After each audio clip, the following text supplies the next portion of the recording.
Well, what would compel you to send your child hundreds of miles away? Well, we can find answers in people like Marcos Daniel. He lives and works in Southeast Texas as an undocumented immigrant. He left Honduras at the age of 15 to escape gangs that controlled his neighborhood.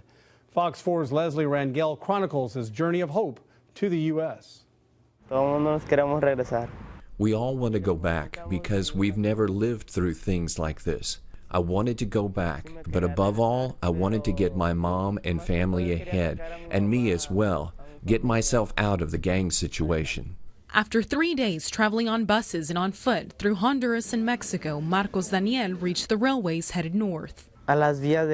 We got to the train track, and wow, it's an unforgettable thing that I'll never erase from my memory, because you no longer saw 1, 2, 3, 4, 5 people ahead.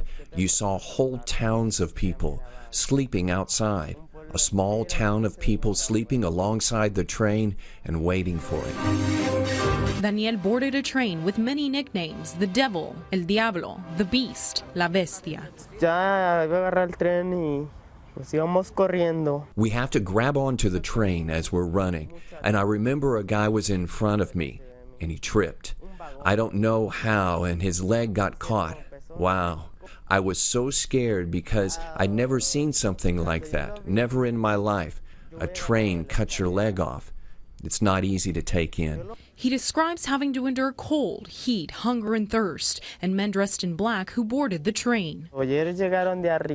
When they came from above, they told us, "I want you to give me everything you have, and I don't want to search you and put my hands in your pockets, because the first person I find with money, I'm going to throw you underneath the train." Daniel remembers they gave the masked men in black everything and were left alone, but he says not everyone was so lucky. All of a sudden, one of them came and got close to a girl. He put his hand on her and touched her, and no one said anything.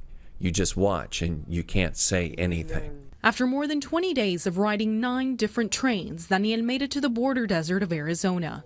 He'd paid a guide that would take him, along with 17 others, the rest of the way.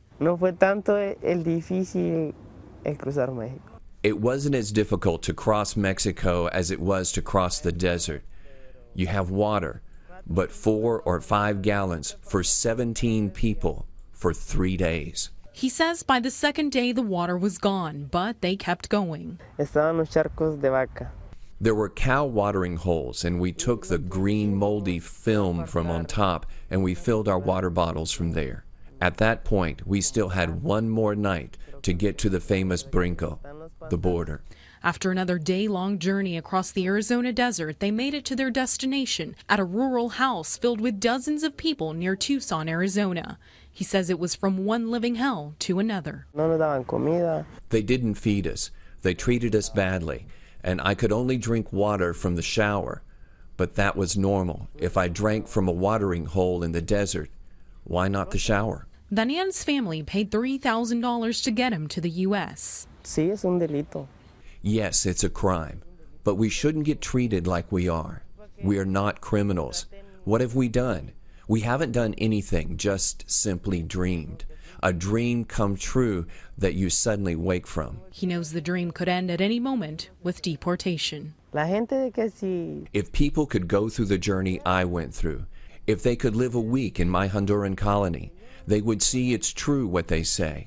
Unfortunately, I would do it again, more than anything, for my mom. In Beaumont, Leslie Rangel, Fox 4 News.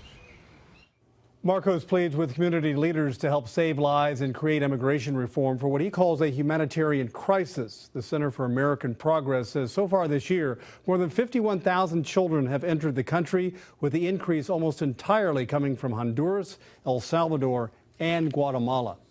Our in-depth look at the issues surrounding illegal immigration continues tomorrow. Some say undocumented workers are taking jobs away from citizens, but others say they're only doing work nobody else wants to do. Kai Jackson tracks down the truth and the impact these workers have on wages tomorrow at 5:30 on Fox 4 Evening News.